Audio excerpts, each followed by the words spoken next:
কিমান টেষ্টৰ মাজেদি যাব লাগে, কিমান কেমিকেল ব্যৱহাৰ হৈছে, যেনে তেনে মানে কাপোৰ উলিয়াই পেলাই আমি বাহিৰত লৈ যাব নোৱাৰোঁ, কাৰণ বেছি কেমিকেল ইউজ কৰা বস্তুবিলাক বাহিৰত মানে কিনা নহয়। এইবিলাক কথা আপোনালোকে জানে। এতিয়া কি কৰিছে গামোচাত মানে সংৰক্ষণৰ কথা, গামোচা কেনেকৈ আমি আইনীভাৱে নিৰাপত্তা দিব, সেইটো এটা বিৰাট প্ৰশ্ন আহিছে। মই নতুন আহোঁতে এটা ইছ্যু আহিছিলে যে বাহিৰৰ পৰা বহুত গামোচা আহে পাৱাৰলুমৰ।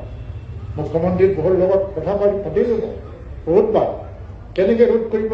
চেন্নাইৰ পৰা আহিব, বেংগলৰ পৰা আহিব পাৱাৰলুমৰ গামোচা, আৰু এই মাৰ্কেটত ফুটপাথত এনেকৈ বহি পেলাই তেওঁলোকে গামোচা বিক্ৰী কৰে, যিটো গামোচা আমি অসমত হাতেৰে বৈ উলিওৱা গামোচাখন 120 টকা বা 100 টকাত যদি আমি বিক্ৰী কৰোঁ, তেওঁলোকে এইটো 50 টকা বিক্ৰী কৰি আছে। নিৰ্বাচনৰ সময়ত দেখিলোঁ, মই নিজে নিৰ্বাচন খেলিছোঁ, যে এটা দিনতে এটা মিটিঙত 400-500 কৰ্মী কোনোবা দলৰ পৰা কোনোবা দলত যোগদান কৰিছে। চবকে গামোচা দিব লাগে। আমি গামোচা কম দামত পোৱাটো বিচাৰোঁ।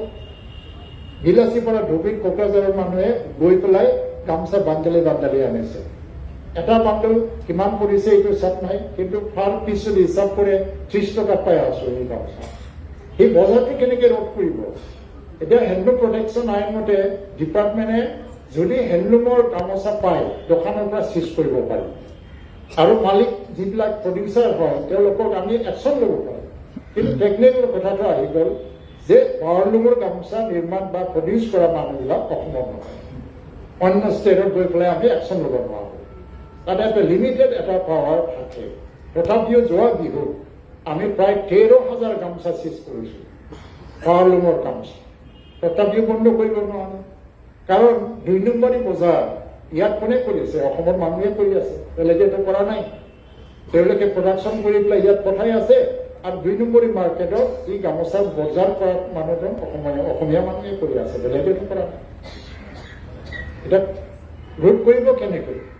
গৈ এটা কি আহি গ'ল যে যোৱা 13 তাৰিখ ডিচেম্বৰত আমাৰ ৰেজিষ্ট্ৰাৰ মানে যিটো জিঅ'গ্ৰাফিকেল ইণ্ডিকেশ্যন ভাৰত চৰকাৰৰ অধীনত চেন্নাইত যিটো হেডকোৱাৰ্টাৰ, 13 তাৰিখ ডিচেম্বৰৰ দিনা হঠাতে আমাক অনলাইনে এটা চাৰ্টিফিকেট দি দিলে যে GI টেগ দিয়া হ'ল গামোচা, যে জিঅ'গ্ৰাফিকেল ইণ্ডিকেশ্যন ৰেজিষ্ট্ৰেশ্যন দিয়া হ'ল, আৰু হেণ্ডলুম এণ্ড টেক্সটাইল ডাইৰেক্টৰেটত দিয়া হ'ল।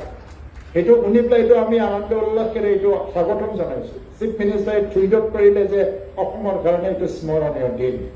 টেক্সটাইল মিনিষ্টাৰ আমাৰ যে পীযুষ গোৱেল তেওঁ এটা টুইট কৰিলে, সমগ্ৰ অসমত ইয়াৰ ওপৰত এটা চৰ্চা, এটা ধুমুহাৰ নিচিনা আহি গ'ল।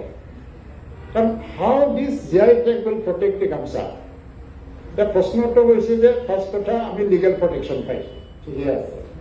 2 নম্বৰ কথাটো হ'ল যে পৃথিৱীত য'তে নাযাওঁ, গামোচা য'তে নাযাওঁ, এই GI টেগে আমাক ক'ব যে অসমত উলিওৱা গামোচা নে কোনো ক'ত উলিওৱা গামোচা। সেইখিনি আইডেণ্টিফিকেশ্যন আমাক দিব, আপোনালোকক দিব। সেইখিনি প্ৰটেকশ্যন আমি পাইছোঁ। তাৰমানে ইন ওৱান চেন্স ডেট অসমৰ বাহিৰে গামোচা উলিওৱাৰ, গামোচা প্ৰডাকশ্যন কৰাৰ অধিকাৰ কাৰো নাই। এতিয়া নাই, তো আমি উলিয়াব লাগে।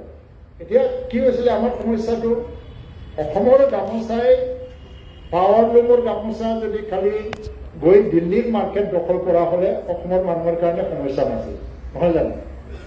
অসমৰ মানুহে এইটো বেছি ইছ্যু নকৰিলেহেঁতেন যদি পাৱাৰলুমৰ গামোচা অসমত প্ৰডাকশ্যন হৈছে আৰু দিল্লী বজাৰখন দখল কৰিছে। প্ৰব্লেমটো ক'ত আহিছে? পাৱাৰলুমৰ গামোচা বেংগলত প্ৰডাকশ্যন হৈছে, কিন্তু অসমৰ বজাৰখন দখল কৰিছে।